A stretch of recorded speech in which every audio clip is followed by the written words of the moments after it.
Today we are studying is what qualitative properties.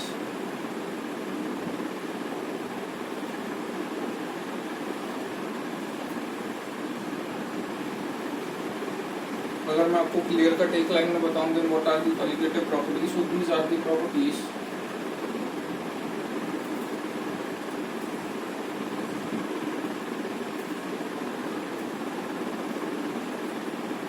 which depend upon number of solute particles.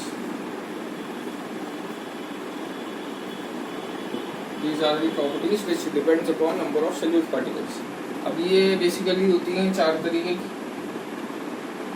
एक होता है elevation in boiling point,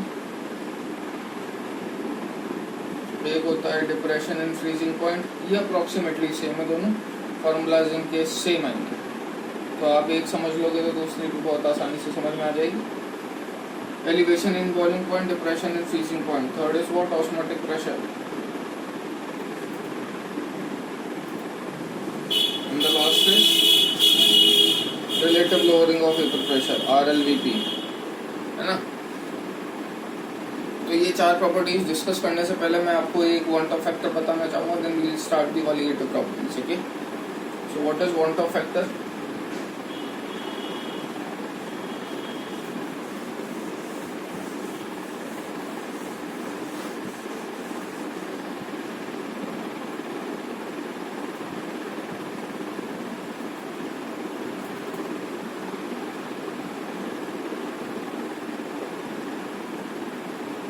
want of factor को आप basically I से denote करते हो, small i से. इसका फॉर्मूला क्या होता है? number of particles after association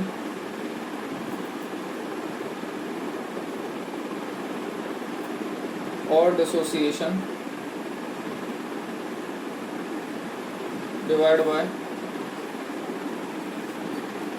number of particles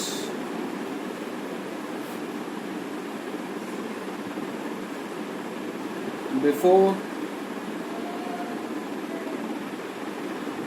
association or dissociation. So it is what? Number of particles after association or dissociation upon number of particles before association and dissociation. Example के तौर पे sodium chloride. Procedure आपने कर रखा होगा chemical equilibrium में, इसके बिना तो कुछ होता नहीं है. ये सब आपको करना आता होगा. सोडियम क्लोराइड Na++Cl- में टूटेगा. Initial moles at time t equal to 0. Suppose मैंने मान दिया इसके A हैं, ये कितने होंगे? 0 0. At time t equal to t इसकी जो मोल्स होंगे वो टाइम के साथ ऑब्वियसली बात है कम होंगे, क्योंकि ये महोदय के दोनों के टाइम के साथ मोल्स बढ़ेंगे. कितने कम होंगे और कितने बढ़ेंगे डिपेंड्स ऑन द स्टोइचोमेट्रिक कोफिशिएंट. जितना स्टोइचोमेट्रिक कोफिशिएंट है उतने टाइम्स मोल घटा देने का. It is A minus A alpha. ये फॉर्मूला ध्यान रखिएगा. A minus A alpha, A alpha, A alpha.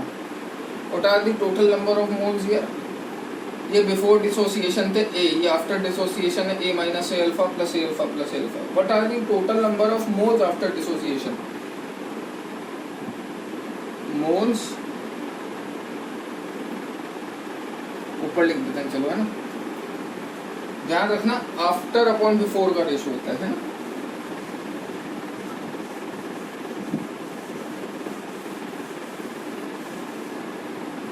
After upon before का रेशो होता है. So what are the total number of moles after dissociation? So moles after dissociation is what? A minus A alpha plus A alpha plus A alpha. इससे A cancel हो गया, ये क्या बचा? A plus A alpha. After dissociation ये है, before dissociation क्या था? A. रेशो ले लो, ये हटा रहा हूँ मैं ना. सिमिलरली एक आधा एग्जाम्पल अपन देखेंगे और then we note down the conclusion. So after वाला A plus A alpha upon initial वाला A, ऊपर वाले नीचे से A कॉमन आ रहा है, so it is 1 plus alpha upon 1. तो ये इसका कोई मतलब नहीं. ठीक है. इफ ये सब किसके बराबर चल रहा है भैया? I के. है ना, number of particles after dissociation या association upon number of particles before dissociation और association. If alpha equals to 1 then I equals to 2। ये इसका वांट ऑफ फैक्टर हो गया। ऐसे आप किसी का भी वांट ऑफ फैक्टर निकाल सकते हो। अपन एक और एग्जांपल देख लेते हैं कॉमन सा।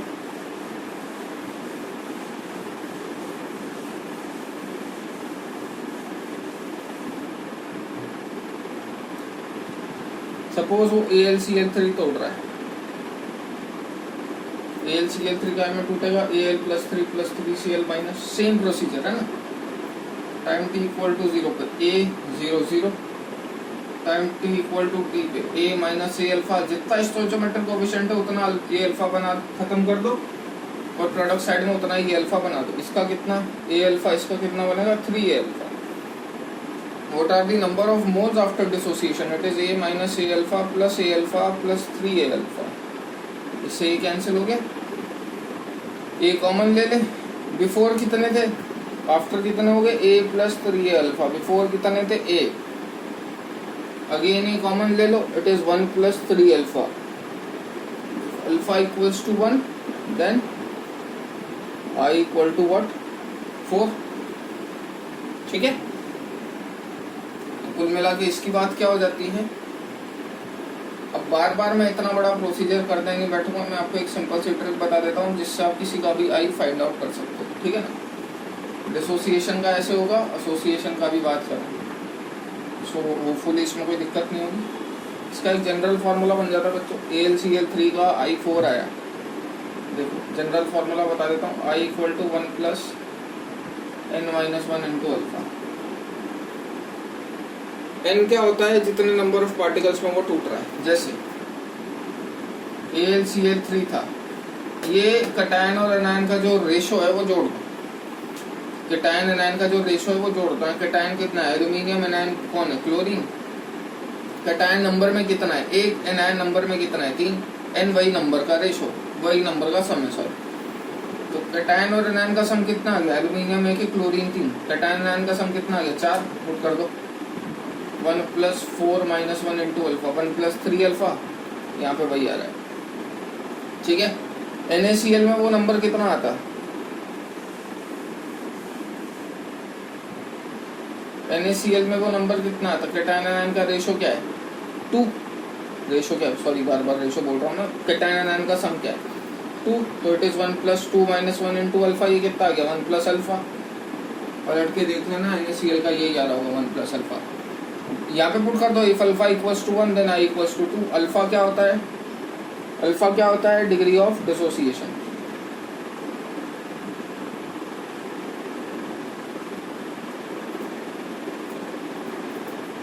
ठीक है, तो ये ध्यान रखिएगा, I ऐसे आप आसानी से निकाल सकते हो। ठीक है, I ऐसे आप आसानी से निकाल सकते हो।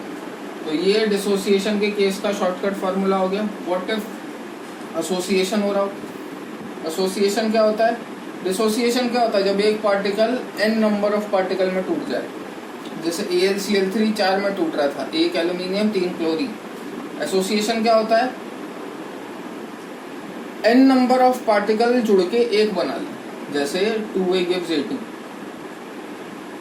यहाँ 2 आए और 2 पार्टिकल ने आपस में मिलके कोई एक A2 टाइप का पार्टिकल बना लिया। इसे आप क्या बोलते हो, एसोसिएशन। क्योंकि 2 मिलके एक बना रहे हैं तो इसे ही आप डाइमराइजेशन भी बोल सकते हैं। अगर 3 मिलके एक बनाया तो ट्राइमराइजेशन। सिमिलरली इस तरीके से वेरी होता जाता है। ठीक है, इसके लिए जनरल फॉर्मूला क्या हुआ, कुछ नहीं, n की जगह 1/n कर देना बस। I equal to 1 plus 1/n minus 1 into alpha. कोई चेंजेस नहीं है, तामझाम वही है, बस n की जगह n-1 कर देना। अब यहाँ पे n क्या है, जितने नंबर ऑफ पार्टिकल कंबाइन होके एक पार्टिकल बना रहे हैं। n क्या है, जितने नंबर ऑफ पार्टिकल कंबाइन होके एक पार्टिकल बना रहे हैं। जैसे इसमें 2 नंबर ऑफ पार्टिकल कंबाइन होके एक पार्टिकल बना रहे हैं, तो यहाँ पुट कर दीजिए 1 प्लस 1/2 माइनस 1 इंटू अल्फा। कितना आ जाएगा ये 1 minus alpha by 2 if alpha equal to 1 i equal to half. ठीक है, ये हो गया क्या, वांट ऑफ फैक्टर। ठीक,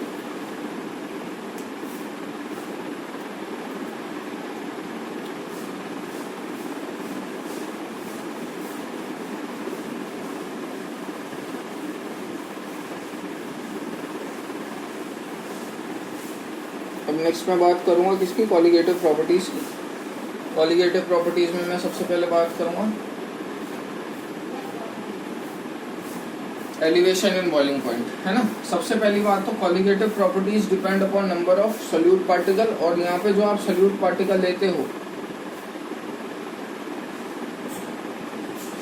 वो कौन होता है, नॉन वोलेटाइल। नॉन वोलेटाइल याद है कि नहीं, वो सोल्यूट जिसकी वेपोराइज होने की टेंडेंसी जीरो, ठीक है ना, जिसकी वेपोराइज होने की टेंडेंसी जीरो हो, उस टाइप के पार्टिकल को अपन नॉन वोलेटाइल बोलते हैं। तो आप खुद ही अज्यूम कर लो। देखो, जब आप इसके कंपेयर में बात करोगे कि अपन ने क्या करा, डेली एग्जांपल दे देता हूँ आपको। आपने नदियाँ सूखती हुई सुनी होगी कि भाई नदी सूख गई है, यहाँ पे सूखा पड़ गया। समुद्र कभी सूखता हुआ देखा है क्या, हाँ भाई किसी जगह पे समुद्र सूख गया या ये और वो, ठीक है ना। तो समुद्र सूखता हुआ आपने कभी नहीं सुना होगा, नदियाँ सूखती हुई सुन ली होगी। क्या सेंस है इस चीज़ का, भैया नॉन वॉलेटाइल और लिक्विड के बीच में कोई ना कोई एक पर्टिकुलर फोर्स ऑफ अट्रैक्शन होता है, ठीक है ना। नॉन वॉलेटाइल और वॉलेटाइल दैट इज वाटर के बीच में कोई ना कोई स्पेसिफिक फोर्स ऑफ अट्रैक्शन होता है। समुद्र का पानी क्यों नहीं सूखता बच्चों, क्योंकि अमाउंट ऑफ टेम्परेचर जो चाहिए to vaporize the salted water और sea water is quite high as compare to what, the normal water, ठीक है। सो खैर, एलिवेशन इन बॉइलिंग पॉइंट के बेस पे बात करें अगर अपन तो एलिवेशन इन बॉइलिंग पॉइंट का क्या सेंस है, आप इस तरीके से समझें कि आपने एक लिक्विड ले रखा, उस लिक्विड के अंदर आपने क्या करा, कोई नॉन वोलेटाइल सोल्यूट मिक्स कर दिया। जनरल तरीके से समझता हूँ मैं, तो आपसे बहुत बेसिक बात पूछ रहा हूँ। ये आपने दो लिक्विड ले रखे हैं और आपने क्या कर दिया, उसके अंदर एक नॉन वोलेटाइल सोल्यूट मिक्स कर दिया। तो ये मैंने क्या करा, ये सोल्यूशन है, मतलब इसके अंदर सोल्यूट प्लस सॉल्वेंट दोनों है, और ये सिर्फ वाटर। मैं आपसे रैंडम पूछ लूँ आराम से कि भैया यहाँ पे कौन होगा, तो आप क्या बोलोगे, इसके ऊपर वाली लेयर पे किसके पार्टिकल होंगे, सिर्फ वाटर के, क्योंकि वही प्रेजेंट है। लेकिन इसके अंदर अगर आप बोलोगे तो यहाँ पे सॉल्यूशन है, यानी कि यहाँ पे सॉल्वेंट भी है और सोल्यूट भी है। और सोल्यूट कैसा है भैया, नॉन वोलेटाइल है कि नहीं। तो यहाँ पे सोल्यूट भी है, सॉल्वेंट भी है, सही। दोनों में से पूछ लो वेपराइज होने की टेंडेंसी किसकी ज्यादा, या कौन आसानी से वेपराइज होएगा, तो अपन क्या बोलते हैं, वेपर प्रेशर किसका ज्यादा, अपन क्या बोलते हैं, वेपर प्रेशर किसका ज्यादा, जिसकी वेपराइज होने की टेंडेंसी ज्यादा। और वेपराइज होने की टेंडेंसी किसकी ज्यादा, या वेपर प्रेशर कहाँ ज्यादा क्रिएट होंगे, जहाँ पे वेपर ज्यादा बनेंगी। वेपर कहाँ पे ज्यादा बनेगी, जहाँ वेपर के पार्टिकल ज्यादा फॉर्म हो रहे होंगे, यानी कि ऐसे पार्टिकल ज्यादा प्रेजेंट होंगे जिनकी वेपराइज होने की टेंडेंसी है। अब यहाँ पे ऊपर वाली लेयर पे जब आप देखोगे तो यहाँ पे हर एक पार्टिकल वाटर का पार्टिकल है, और हर वाटर के पार्टिकल की वेपराइज होने की टेंडेंसी है। लेकिन जब मैं इसमें बात करूंगा तो यहाँ पे हर पार्टिकल वाटर का भी है प्लस सॉल्ट का भी है। तो इसकी तो वेपराइज होने की टेंडेंसी है, but since it is a non volatile particle, तो इसकी वेपराइज होने की टेंडेंसी जीरो है। तो अगर मैं पूछूं ज्यादा वेपर कहाँ फॉर्म होगी, तो ऑब्वियस सी बात है ज्यादा वेपर यहाँ पे फॉर्म होगी एज कम्पेयर टू इसके, ठीक है। तो बात समझो, ज्यादा वेपर यहाँ पे बनेंगी। मैं आपसे दूसरे टर्म में पूछ लूं, आसानी से वेपराइज कौन होगा, ऑब्वियस सी बात है वाटर। इजी टू वेपराइज कौन होगा, आप बोलोगे फटाक से वाटर सर आसानी से वेपराइज हो जाएगा एज कम्पेयर टू सॉल्यूशन। तो ये हुआ क्या, वाटर आसानी से वेपराइज हो रहा है, मतलब वाटर कम टेम्परेचर पे वेपराइज हो रहा है, मतलब सॉल्यूशन आसानी से वेपराइज नहीं हो रहा, या फिर अमाउंट या फिर temperature required to vaporize the solution is way much higher as compare to the water. तो वाटर के कंपेयर में सॉल्यूशन को वेपराइज करने के लिए जो अपने को टेम्परेचर देना पड़ेगा वो बहुत ज़्यादा देना पड़ेगा। तो टेम्परेचर ज़्यादा कहाँ देना पड़ेगा आपको, ज़्यादा सॉल्यूशन में देना पड़ेगा एज कंपेयर टू वाटर के। तो वाटर के कंपेयर में क्योंकि सॉल्यूशन ज़्यादा टेम्परेचर पे वेपराइज हो रहा है, तो इसे ही तो अपन क्या बोलते हैं, एलिवेशन इन बॉइलिंग पॉइंट। यार पहले वाटर 100 डिग्री सेल्सियस पे वेपराइज हो रहा था, जैसे ही आपने उसके अंदर पानी मिलाया वो 120 डिग्री सेल्सियस पे वेपराइज हो रहा है, तो ये एलिवेशन ही तो हुआ, ठीक है ना। तो यही अपना टॉपिक था एलिवेशन इन बॉइलिंग पॉइंट का। इसका एक सीधा साधा फार्मूला बन जाता है बच्चों, डायरेक्टली ध्यान रख लेना, इस बेस पर डायरेक्ट क्वेश्चन आता है। डेल्टा टी भी बोलते हैं किसको, एलिवेशन इन बॉइलिंग पॉइंट को। इसका फार्मूला होता है आई इंटू के वी इंटू एम, ठीक है। आई मैं आपको बता ही चुका हूँ, वांट ऑफ फैक्टर होता है, डिसोसिएशन या एसोसिएशन की केस में आप वांट ऑफ फैक्टर बहुत आसानी से कैलकुलेट कर सकते हो, ठीक है। बात आ जाती है एम की, एम स्टैंड्स फॉर मोलैलिटी, और ये जो के बी है इसे आप बोलते हैं यूब्लियोस्कोपिक कांस्टेंट, ठीक। इस यूब्लियोस्कोपिक कांस्टेंट की वैल्यू अनलेस अदरवाइज मेंशन आप आराम से 0.52 ले सकते हो, ठीक है ना। मैं लिख देता हूँ ये भी ताकि आपको याद रहे। फिर मैं आपसे एक छोटा सा ग्राफ बनवाऊंगा and then we land the topic. आप तो क्या बनाओगे, मतलब मैं ही बताऊंगा। I equal to van't Hoff factor है, स्मॉल एम है ये बच्चा, स्मॉल एम क्या होता है, मोलैलिटी। इसका फॉर्मूला अपने को पता होना चाहिए, नंबर ऑफ सोल्यूट पार्टिकल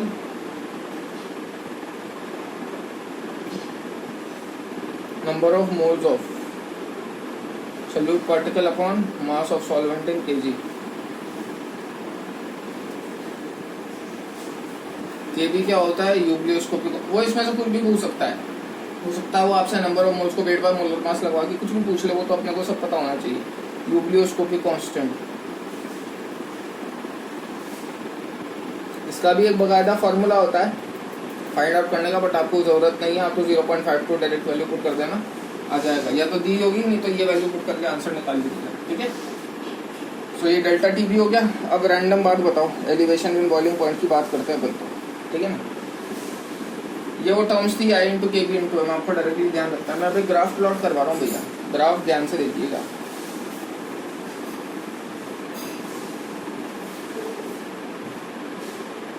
जब आप ग्राफ की बात करेंगे तो ग्राफ जो है वो अपन पुट कर रहे हैं किस किस के बीच में, between vapour pressure and temperature. Vapour pressure और टेम्परेचर के बीच में जो ग्राफ ऑब्टेन हुआ है वो ये हुआ। ये किसका ग्राफ है, सॉल्वेंट का।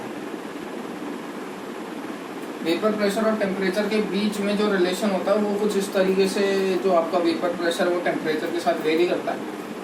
मैं अगर आपसे पूछ लूँ सॉल्यूशन का आएगा इसके ऊपर कि इसके नीचे, तो देखो वेपर प्रेशर किसका ज़्यादा, सॉल्वेंट का कि सॉल्यूशन का। वेपर प्रेशर किसका ज़्यादा, जिसमें वेपर ज़्यादा बने। वेपर ज़्यादा किसमें बन रही है, वाटर में।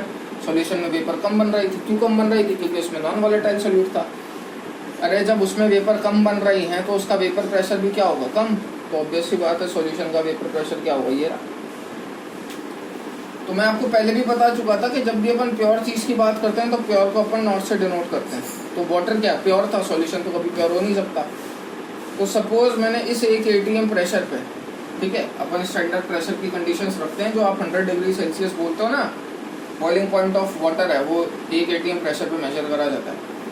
मैंने क्या करा, एक एटीएम प्रेशर पे टेम्परेचर बढ़ाना चालू रखा था। वाटर का बॉइलिंग पॉइंट कैसे मेजर होता है वो मैं बता देता हूँ। मैंने क्या करा, एक एटीएम प्रेशर पे टेम्परेचर बढ़ाना चालू रखा। तो ये मैंने टेम्परेचर बढ़ाया।